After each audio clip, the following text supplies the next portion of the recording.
Hello guys, LukeJ speaking. Welcome to Book Reviews, episode number 29. Today I read you chapter 7 of Priceless Memories. So let's read it down, shall we? So we got for us. Anyways, chapter 7. Up, up, and away as a naval aviation cadet. Today we look back and say that World War II, was the last of popular wars. Okay, makes sense in any way. Okay, and it's true. No one had any trouble making up its mind who was right and who was wrong in that war. I was freshman at Dory College and University nowadays in Springfield, Missouri, when Pearl Harbor was attacked. Wow. Incidentally, with just about every young man in the country was ready to enlist in the military. The most popular subject in the conversation among the boys at the Dury was when branch in the service we were going to join. Some were in the U.S. Marines, some about the Army Air Corps, like that. Anyway. Okay. It was a call of them. Others chose the Coast Guard, and it was so it went, okay? Me, I decided to become a naval empathizer. Excuse me. Now I've never, next page. Anyway. Seen the ocean. I've never have been up in the airplane. Wow, okay. Neither do I, Bob. I'm sorry I've never given any thought whatsoever that to what so involved with landing on the airplane in the career. Well, okay. My decision was to become a naval advertiser was strictly a matter of vanity. Okay. One day I was paging through a glossy magazine and saw a full-page picture of a young, handsome naval advisor leaning against a sleek fireplane. He was wearing his white dress on uniform. The case was gold buttons, okay? One gold silver boards and high collars like that. And a white hat with gold braid. Of course, his wings of gold were pinned, promised something like that, over this heart, okay? And at the top of it, all off, he had a deep tan, okay? He was one terrific looking guy, okay? He was the long look up in the picture of that great looking naval avatar, something like that. And I thought, I'm going to war, I want to go to war, look like that guy. Makes sense. Anyway, I went down to the post office that day and signed to become a naval action cadet. When I finally had my wings off the golden fire plane, I used to go out and lean against it occasionally, okay? Fortunately, there was never a photographer around. Well, okay. I wasn't commissioned and signed the United States Navy until 2.5 years after I enlisted to become the Navy Army to remain in the Dory for my sophomore year. You haven't completed 2 years of college to qualify to become a naval aviation cadet. I reported active duty until on June 9th, 1943. Wow, okay. The Navy trade, I can't pronounce that, sorry. Regiment, something like that, I don't know. Was pretty intense, okay? But it was also a lot of fun. Over the course of 18 months, I trained at 8 different bases. Excuse me, okay, anyway. Met all the kinds of people, different people, made new friends, and flew 8 different airplanes. Excuse me, okay, anyway. Including the legendary culture. Wow, okay. We work hard, but we all wanted to be there. I don't mean the impression that World War II had. It was a lot of fun, but anybody. I was just saying I love flying. I was just enjoying the camaraderie of the Navy. Okay. My Navy training began at William Joyal College in Liberty, Missouri. Okay. Just outside of Kansas City, Missouri. Okay. Just the first part of cadet what training was all ground school and athletes. Okay. We put hours and hours of physical activity, conditioning, how about sports? Sorry, in sports. Okay. We all young men, pretty good condition, but I'm talking 4 hours of hardcore physical training just during June, July, and August in Missouri. Okay. We did all this rigorous conditioning and athlete activity in the heat of refereeing how to pronounce this word, sorry. Humid summer. Wow. On breaks, we lined up in the drinking fountain, and guys would be yelling for the back. You had enough. Move on. Sometimes the days were not so good natured. We played basketball, wrestled, box, did gymnastics, and run track. Wow, okay. 4 hours a day of athletics and 4 hours of ground school. I was never sweated so much in my life. Good enough. Track was a primary new experience for me. The Navy had what was called military track. Okay. One day our platoon was scheduled to compete with another platoon in the Corps Mile. Now if you know everything about track, you know that the Corps Mile end is a tough race. That is the half mile. Because if you have to run fast the whole time. And the Corps Mile is a long way to go. I have no experience in track, okay?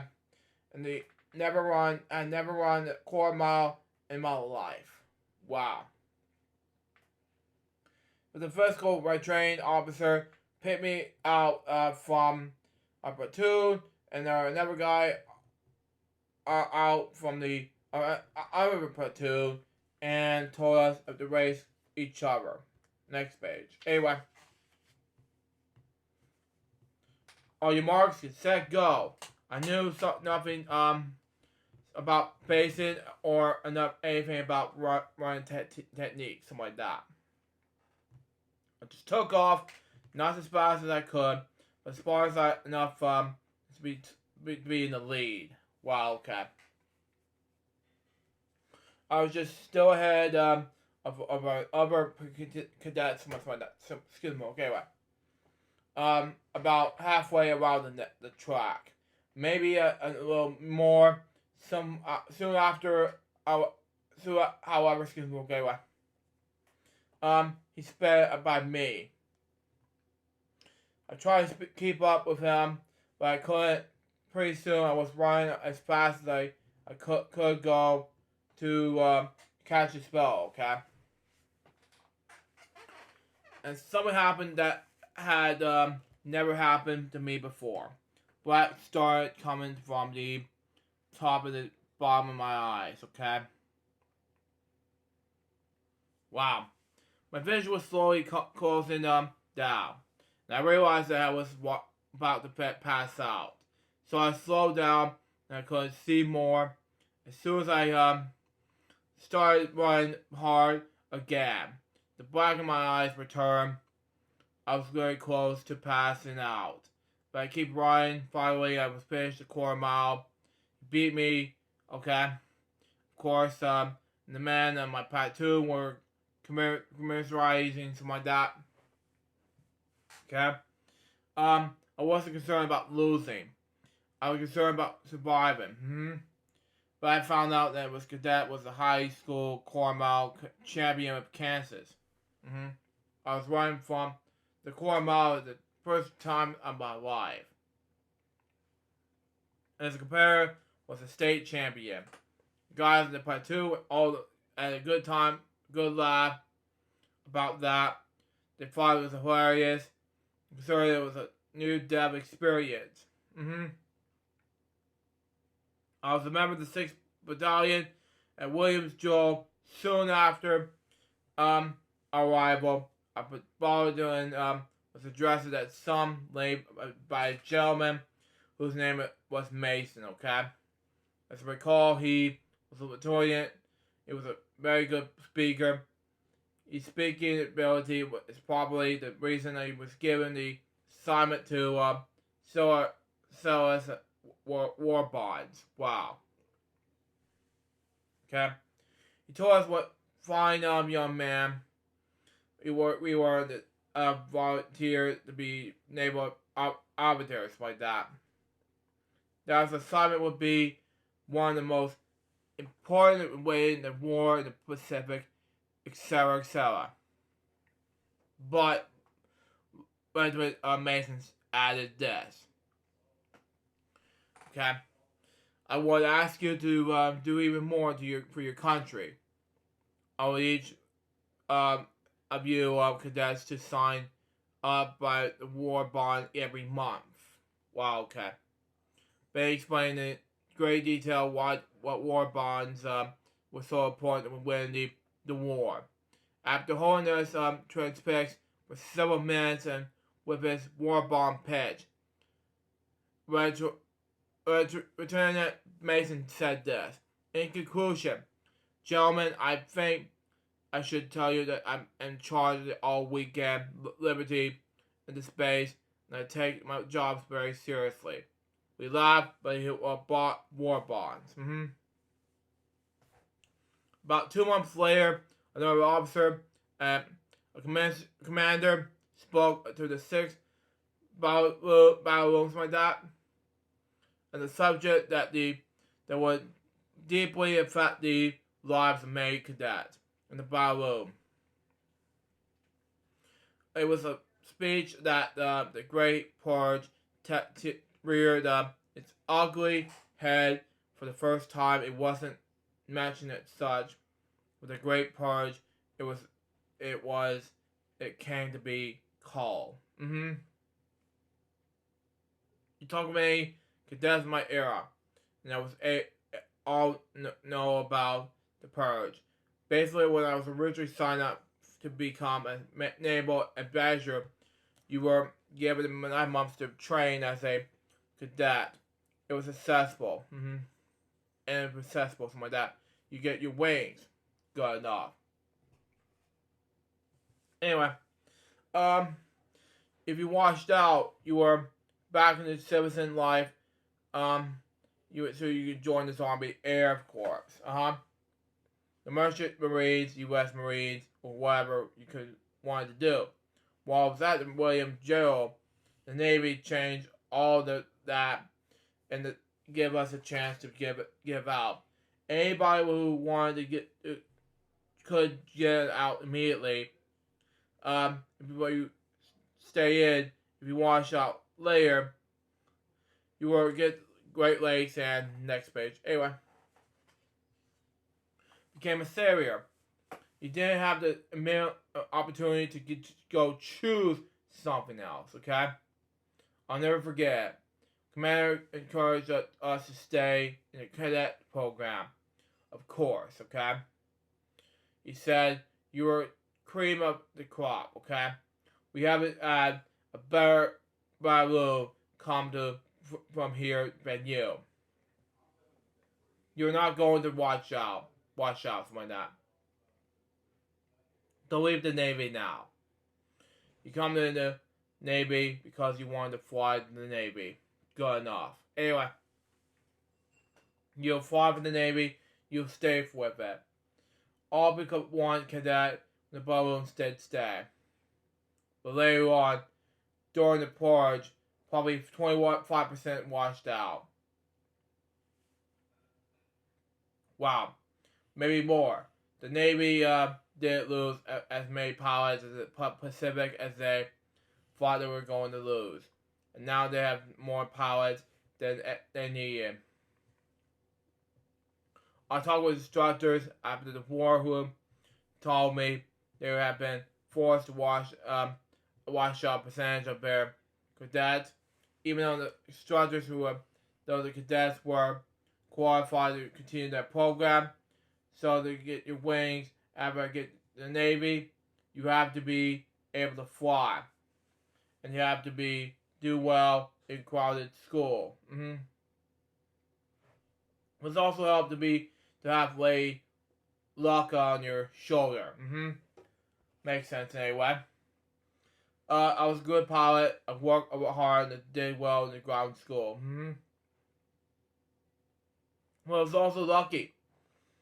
I got colored wings and I could go in spite of the purge. Involved some cadets in my class had the hairy crashes, and some were killed. I never was in the accident or suffered injury. Good enough. My first taste of flying came to the next training base, which was at Ames, Iowa, Iowa State University. We have ground school and athletes on location as well, but at last, we did a little flying. We have citizen flight instructors, and my first one was a fellow named Mr. Silvers, okay? Thought the name was appropriate because when he was a little to be shivering with me, and that the controls in the airplane for the first time, okay? He must have gotten very nervous because one morning I come out of the airport and Mr. Shivers was gone. Wow. My new instructor was a very attractive young lady. A control of the trade. I couldn't remember her name, but she shuttled me up on the way in the canvas plane called the Terrorcraft. Mr. Shivers had remembered me with the controls with the basics of flying before he had suddenly bailed out. Apparently, my new instructor that was about ready to solo because she established emergency landings in our first couple of flights together. Undoubtedly, her flight was that before she sent Cadet Barker up below, it was her responsibility to prepare him to get back down safely. Because the engine of the Terrorcraft chunk out. Makes sense anyway. Okay. I learned that in an emergency, the pilot should immediately spot the plane, place on the ground where it could be as safe as possible to land this plane, okay? Now, my instructor did tell me what I was about to write. She didn't even hint it at all. But this is what my own idea. If I were flying over the forest or the sea, flying a place to land an airplane in an emergency could indeed pose a problem. Exactly. Because I was flying over Iowa, there was no problem. There was an excellent landing fields in every direction. In fact, there was all there were. Beautiful open fields, sides, and I have a backup position, something like that. We always wore parachutes, and parachutes were for jumping. Jumping was at exactly what I was doing if there was a very serious problem. Let the airplane get down the zone. Good enough. Anyway, in every event, the fateful day of my soul before I arrived. An instructor didn't tell a student, tomorrow you're solo. The poor student probably won't get a wink of sleep. The next page. Anyway, the accepted way for the instructor to solo a student to take a student up in the routine lesson, okay? At the same time, checking to see if the would-be soloist is behaving reasonably same manner, okay? That day. If the cadet's behavior justifies the test, like that, the rest like that, excuse me, anyway. Sorry. Anyway, the instructor as the cadet returned to the airfield, okay? When the instructor gets out the airplane, and they almost constantly would be an air of complete confidence, tells the future A's, okay, take it around by myself. By yourself, something like that. Anyway, this is surprisingly what my instructor's did. When she said taking it around by yourself, she meant to take off. Fly around, fly once around the field in the landing pattern, okay? Land the plane hopefully without unpleasant incidents, okay? I delighted to report that I did my instructor proud as I was flying. I thought, here I am, a 19-year-old kid who had never been up in the airplane until I was a few weeks ago. Fair enough. Anyway, and now I'm up here flying this plane all by myself, okay? Good enough. Anyway. Where are we? Okay. The United States Navy have worked a miracle. I was elected, something like that. Okay. I made a nice 3-point landing, Navy style, taxi to the hangar, shut off the engine, jump up the plane, and gave my instructor a big kiss, right on the lips. It was a lot more fun than kissing Mr. Stivers would have been. Good enough. Anyway, after learning to fly the Terracraft at Iowa State University, I have added to stop in the University of Georgia, my home state. Wow. Bob Barker, I have no idea what to say here. I was in my home state. Wow. What the Navy called pre-flight school. In pre-flight, we put flying aside again and concentrated on ground school.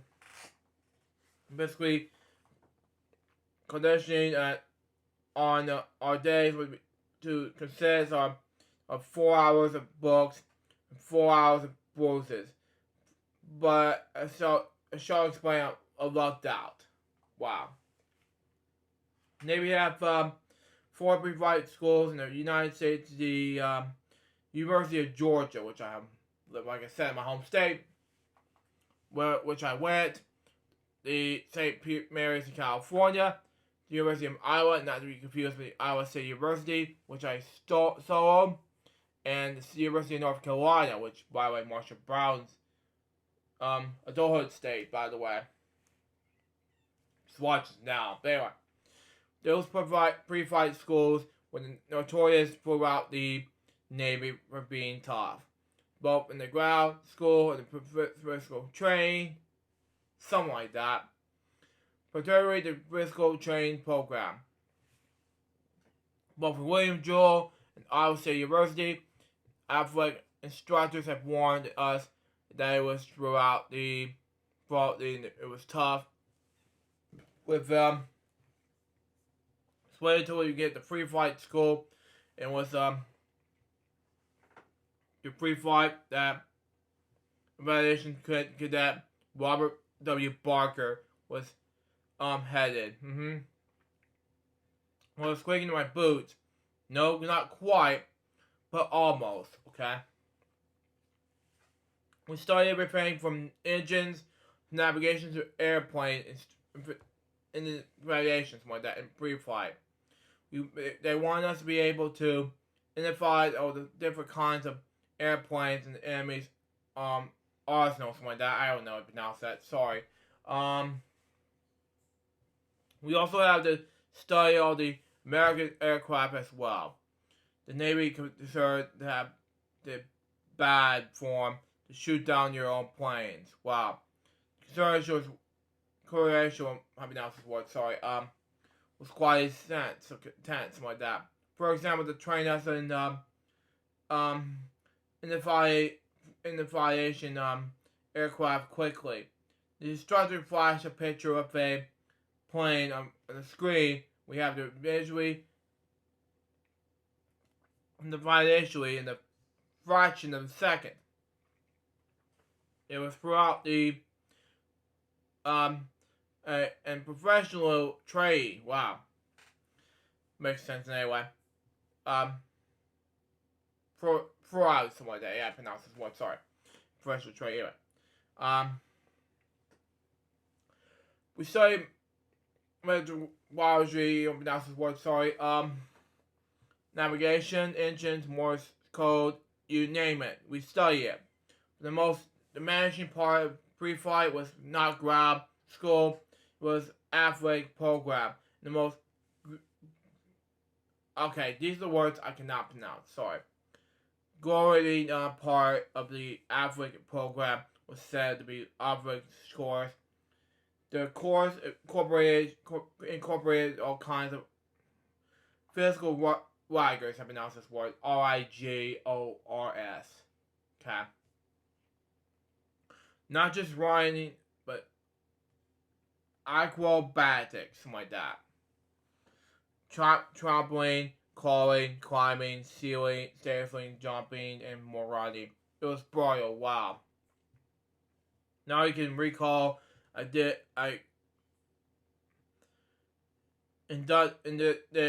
and I could have walked out, which I said before during this episode. Anyway, well, let me explain. When I go to pre-flight school in Georgia, which is my home state, by the way, next page. Anyway, they had tryouts.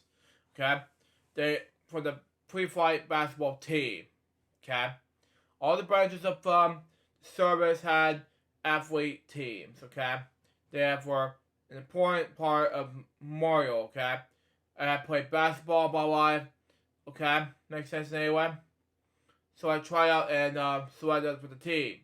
I could hardly believe my ears when I could told my playing my basketball team meant that I avoid all the athlete training, including my dreaded all-scale course. Went to ground school for 4 hours a day, and I played basketball 4 hours a day. Makes sense anyway. Just too sweat. Fortunately, already at it.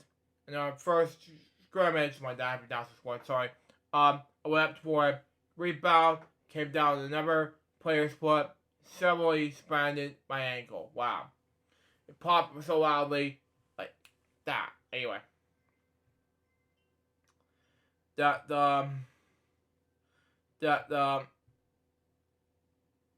had ever been thought it was broken.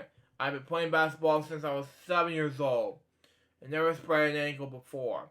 There was been rarely a bad sprain. I was in the hospital for 3 days and my leg was black and blue almost for my knee. When I go out, my ankle was still too bad for me to march with my platoon. I had to join the crippled platoon. This was a group of cadets with broken arms. You know something, Bob? I had a broken arm once in 2007. It was terrifying, you know. It would be too much. Anyway. Okay. Broken collarbones, sprouted shoulders, and every other injury known to man. Still able to play on basketball team and ended up shooting free throws in 4 hours a day. As you can imagine, it got to be a pretty good free throw shooter. Makes sense anyway. One day, the coach came to me and said, "Look, Barker, you're not helping the team. If that angle isn't better, you can't play. I'm going to have you send you to the back of the platoon. We'll see what happens." Then in the obstacle course, Fear is going to moderator. I said, "I can't run, coach. I can't play." And demonstrate to the coach. I started racing up and down the gym. I practiced from that day forward. Margaret Healy started right from and there. I was still one of those few cadets from World War II who tell you he never saw him in the obstacle course at pre-flight. I'll always be grateful for the basketball. Makes sense in any way.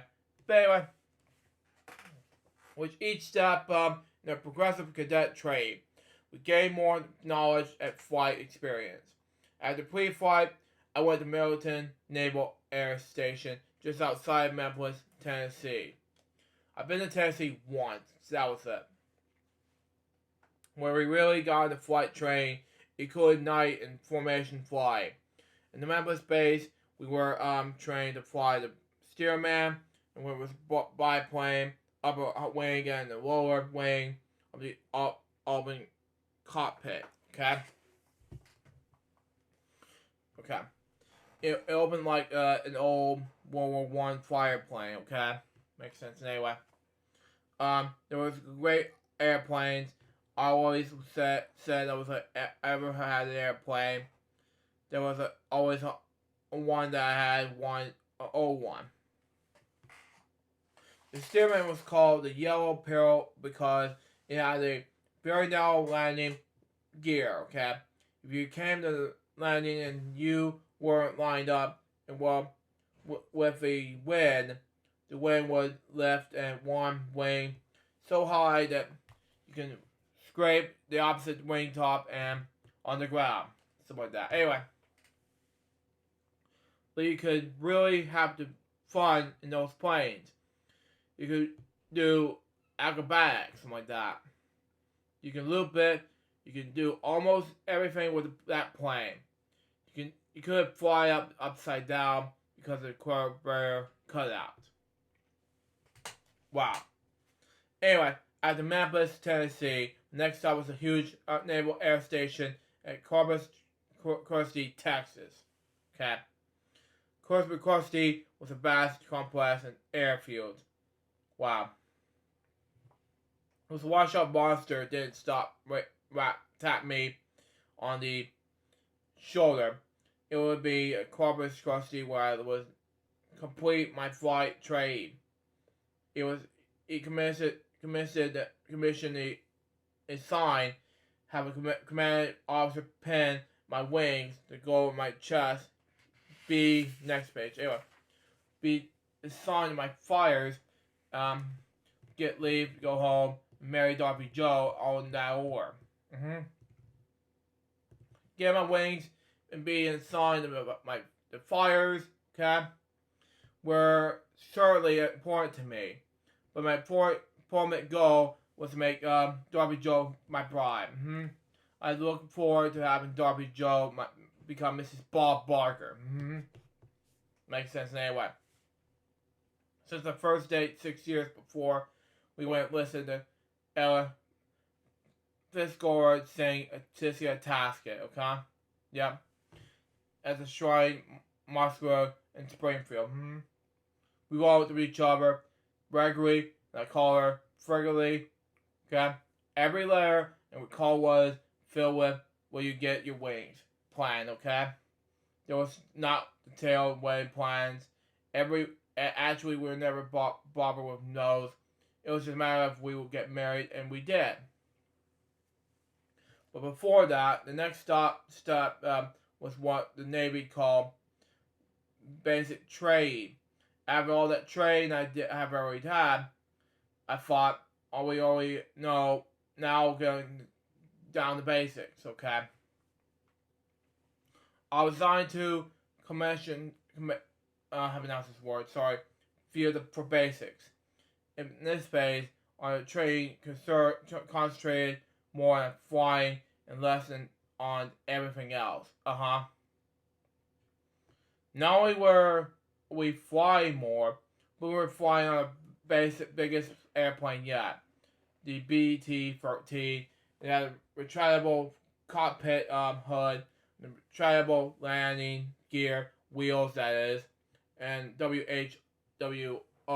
Someone that have announced it. Sorry. What we told the cadet who forgets to pull up in his wheels after takeoff, or even worse, much worse, the cadets will forget to put down his wheels before landing. Takeoffs and landings are considered emergencies, but bad things could happen. When they do, you get out in their airplanes first. Makes sense. Hence, the cockpit hood is a trend on the takeoffs and landings and closing flight. After checking out the BT-13, we decided that we might not be the hot pilots as yet. We were certainly getting warmer. In a month or two, we were completely combo as the controls at the BT-13 takeoffs, landings, formation flying, night flight, dog fighting, dive bombing, acrobatics, and we did it all. We were ready to move on. We did.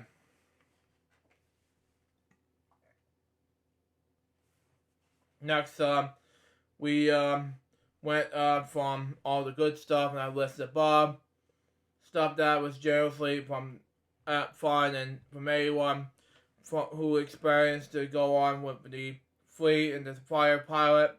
It's something new and mentally, dramatically instrument flying. I've sent to the field Bville and for the instrument training, okay? At Bville, we flew the Edison J, something like that. Not Saturday Night Live, sorry. But anyway, that didn't come out until this late mid-series. Anyway. And even more powerful than the BT-13, the SNJ was an trailer that was the next plane that fired. Okay? If I understand that some countries that have advanced the United States in its air power, okay? SNJ was using a fire, plane, and combat, okay? An instrument train that cadet closed a canvas hood over his cockpit, okay? And fairly blind him to anything outside the cockpit, okay? Of course, the instructor in the front cockpit was on the alert on the rubber aircraft, okay? Prepared to prevent any I can't pronounce this word, sorry, catastrophe, okay, that the cadet under the hood might otherwise cause. The instruments we used were the airspread and demonstration. I pronounced this word. Sorry. Armator compass and turning blank detonation. I pronounced it anyway. The turning blank detonation. We turned could demonstrate wherever. We were flying straight and level. Makes sense. Oh boy. Anyway. If we weren't straight and level, the turn blank indicator would have show us we were banking and how steeply. Makes sense. These instruments are very basic and simple. It could serve you very well. However, a cadet misreads them and fails to give you them full attention while under the canvas hood. These instruments could send the cadets who must look at the Great Lakes. Washed out. It happened in May of would be AIDS. Next page. Anyway, yeah, I'm almost done with this chapter seen here, so I'm just. It's gonna take me a while, though. But anyway, okay. Advanced training was next. Supposedly it was the last hurdle before graduation. More about this a bit later. I went to Warren Field for advanced. It was more of a good stuff. You could dog flying, this time flying the SNJ. Okay. It was advanced that was received a compliment, okay. I served all my life. Robert L. Vaught, Nebraska, was a freshman cadet who excelled in ground school, flying, professionally trained, the works. He and I were selected to go up in the dogfight one day. Did we ever get on? Both of us tried every trick we have taught, and some we provided something like that. Sorry. Provided something like that. Anyway. When we came down, our flight suits were drenched, okay? In the preparation, and we were exhausted. Bart said, "Bob, you were the best I ever had fought." I was about to tell you that you were the best I ever fought, I replied, coming from the cadet from whom I have so much respect.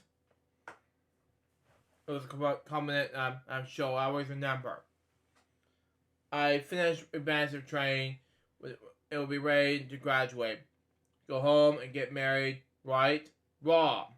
Earlier I explained that the Navy have not lost many pilots that was expected to the cadet program sorry. Anyway, that have been left and something like that. Well, when the fish advanced trade, we were informed that the program has been left in again. Wow. We were sent to the main station from the hazardly dubbed operational train. The good part about operational was that we checked out the SBD, not SPD, but SBD. Anyway, dive bomber. Okay, one of the most famous Navy planes of World War II. Okay, makes sense. It was the SBD pilots who sank the Japanese carriers of the Battle of Midway. The turning point, the War of the Pacific. We didn't do any dive bombing. We just about went up flew around the countryside for a few weeks, and then at long last, the order came up to prepare for the graduation. Man, I was prepared. I got on the telephone as soon as I could and called Dorothy Joe. I told her that they weren't going to do any more delays. I was going to become assigned Rob Barker, something like that. Robert W. Barker. She's going to become Mrs. Bob Barker. I have told you the story about Normet. Now, as my bride had accompanied me when I was reported at operational train at the Naval Air Station at DeLand, Florida. Rogersville, Florida for you. But anyway, at DeLand, I flew the FM2 Flyer, which I have already described it in the proof version of the much explained F4F, something like that. Excuse me. Anyway, Wildcat. We were commissioned officers now. Probably were wearing our hard-earned wings of gold, and we could concentrate on flying and more flying.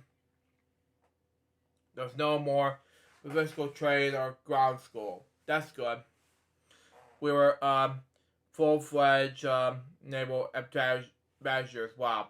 Now next stop will be the fleet. Okay, it's flight pilots, fighter pilots, when that. Excuse me. Okay, a principal responsibility to would be to shoot down enemy airplanes with something straight full of enemy ground targets and ships through in. Thrown in, something like that. Excuse me. It's my initial trade, we did more than the things we had learned around the way. Line formation flying, night flying, dog flying. With the initial training, we have also that's also included gunnery flight and firing live moderation of the sleeve towards by one of next page. Anyway, the pilots in their flight. Okay, fields carriers landing. Okay, naval amateurs like that practice field carrier landing for hours and hours before they have to do the real thing. Field carrier landings are just what the name implies. A carrier deck is chalked up on the field in the same way the football field is done in the chalk. Makes sense in any way. Anyway, power supply the fire around the field carriers exactly the way that they were around the rail carrier. And they are brought and they're for landing. They're landing by landing signal officer. Which is exactly they will be on the carrier. By the time they were set up to the Great Lakes Naval Air Station, they do a 12 qualifying career landings, something like that. Excuse me. Okay, on the Wolverine, a carrier kept in the Lake Michigan for just a purpose. Okay, we were ready.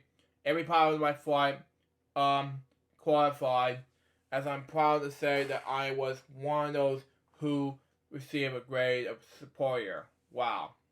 Superior, okay, makes sense. Anyway, when I finished operational training at D-Land, Florida, I was really expected orders not inside me to do a seagoing squadron.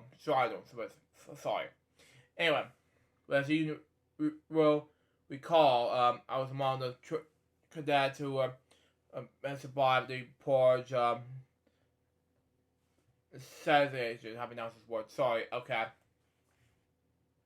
By support of naval amateurs, the purge was not a pleasant experience. Not what was about to happen to me. Next would be very pleasant. The most pleasant experience of my 2.5 years in the Navy. I received orders assigned me to fire foundation in what is today Cape Kennedy in Florida during World War II. It's Banana River Naval Air Station. Upon reading my orders, Darby Joe asked, "What's a fire foundation?" Wow. Quite honestly, I have no idea. Okay, makes sense anyway. I managed to find out that the Banana River was a big, really big, marina base. There was many marinas flying over the Banana River, but the marina was a huge voyaging seaplane. Excuse me, okay, anyway. Why would I, a fire pilot, by going to marina base, as well as they were stationed at the base of the east coast of Florida? Okay, that makes more sense. Marinas would hardly need fire protection, okay? We arrived at Banana River, okay? I and 6 other glorious, happy signs were just finished operational. Learned that we were the only 7 fire pilots on the base, and our sole responsibility was to fly Oh, okay, makes sense anyway. Was to fly out over the beautiful Atlantic and make gunnery runs on Marines, okay? Including the Marines were inspired as what us with cameras. Wow, okay, with cameras, okay. Operation were firing at the enemy fires, okay, with machine guns. Fire pilots would love making gunnery runs. We love fire and violations. Darby Joe could be with me, and I love Darby Joe as well. It was a love feast. Okay. Stung Harbor was our home in Banana River. It was what folks what used to call Toya's Court. Darby Joe got cabins for us and for Howard Hessick, something like that. And his bride, Snug Harbor was the on the Indian River, complete with the pop pier in which Dorothy Joe got a lovely tan, the sailboat, and with which Howard sailed down river, okay, and then had to turn back. Fortunately, Howard was a much better fire pilot than he was Cesarea, okay. Darby Joe and I used to go to Miami, which was a very exciting place during World War II, filled with uniforms and every description. We made trips using the Fat Nation swamps. I even got Darby Joe out of the pier room enough to go to the beach. Of course, I have to spend a few hours, wow, okay, on the flight flying every day, not necessarily flying. We play a lot of heart. If you have a good hand your name, it was called to give Maria a bad time. One of the other pilots was always happy to pretend to shoot down the seaplane. Wow. Okay, Bob, I did not know this. Okay. Fire flashes with a good life. There's no doubt about it. As a comedian might say, next page. Anyway, seriously, folks, I think I was a better fire pilot result of that duty, okay? I think it was all those gunnery mines and mariners improved my skills in the instance that I was better prepared for this combat, okay? It was all good. It's a good thing that I felt better prepared for the combat because my stay at Banana River was all about it to become history, okay? The command officer of the base learned that we, the 7 glorious happy fire pilots, had been seen, okay? He ordered that we have shipped out. It seemed to be commanding officer thought that the soft berth, the fire, fliation should be a award for fires pilots who had been to sea and earned it. We have to blame him. Who's to blame him? Excuse me. Okay, well, he was right. That's why he had to. He was the commanding officer of the base. Okay,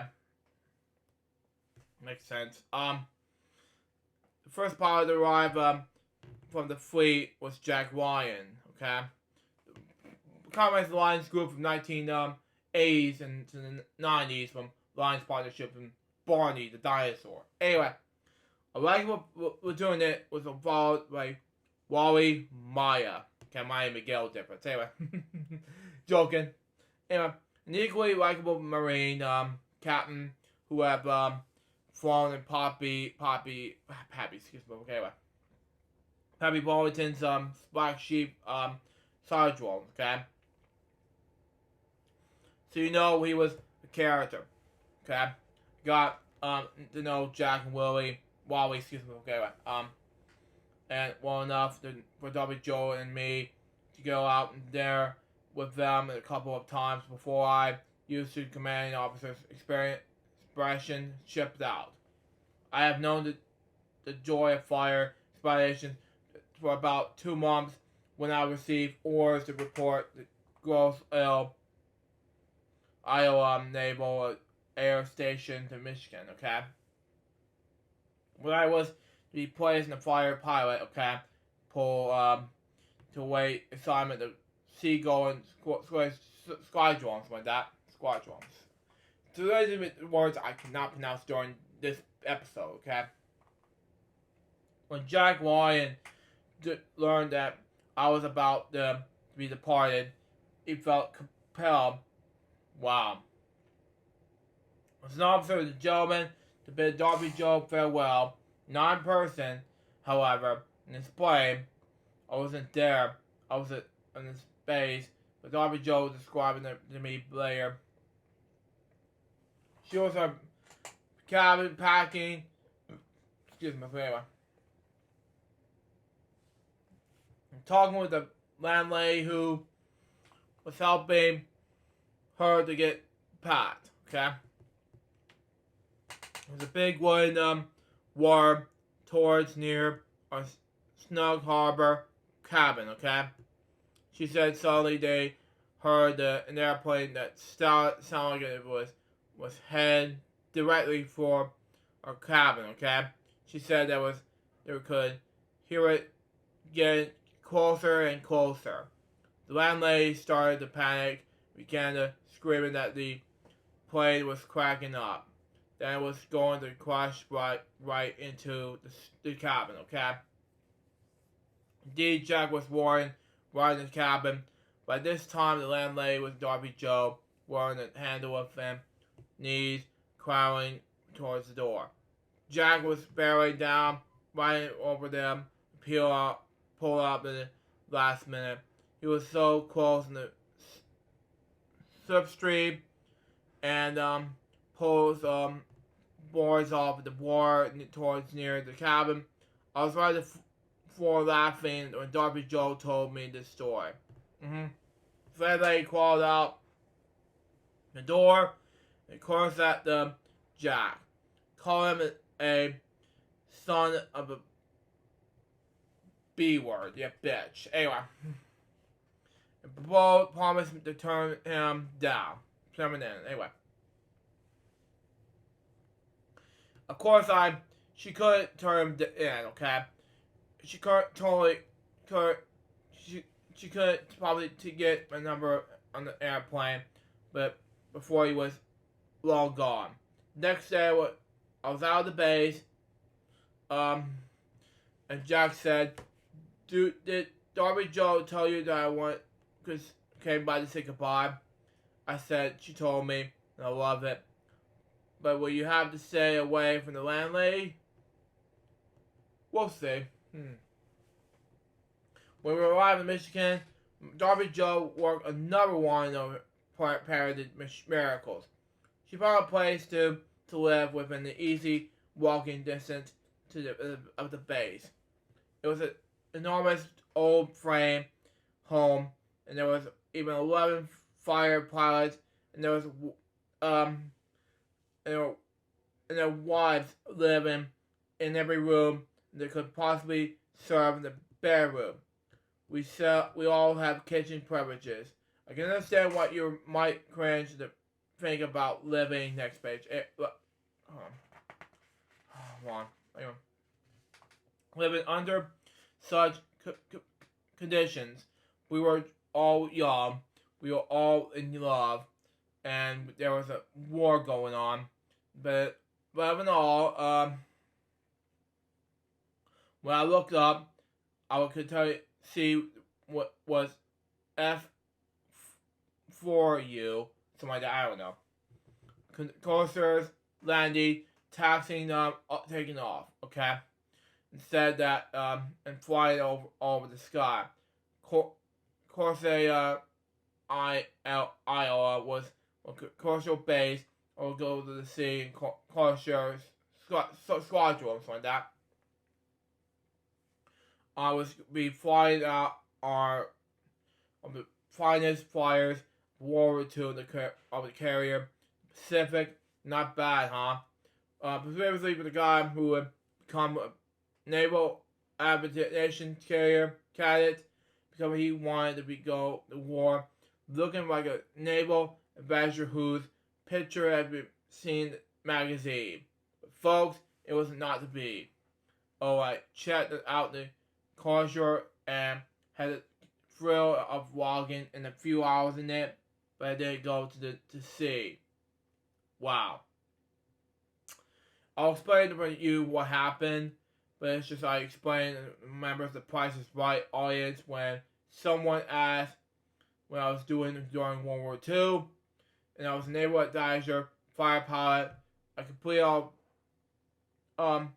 phases of my training, including my qualifying landings of a carrier. I was ready to go, but when the enemy heard that I was headed to the Pacific, they surrendered, and that was the end of World War II. So that was chapter 7. I think it was a sad ending, for Bob Barker, and then World War II just ended. So there you go. And that was episode 29 of Book Reviews. Hope you enjoy it. Stay tuned. The next one's gonna be chapter 8 in the book called Let Me Tell You About Dogs, Cats, Rabbits, and Ducks. Now, excuse me, I'm gonna do bedtime stories, episode number 368, which will be about. Hold on, what's that book? Oh, okay, it's smashed open the latest book I'm gonna read next. Okay, the next book I'm gonna read in the bedtime stories is called Paw Patrol All-Star Pups. Till next time, so just Bobby so baby. More book reviews you guys pursue. So it's out. See ya.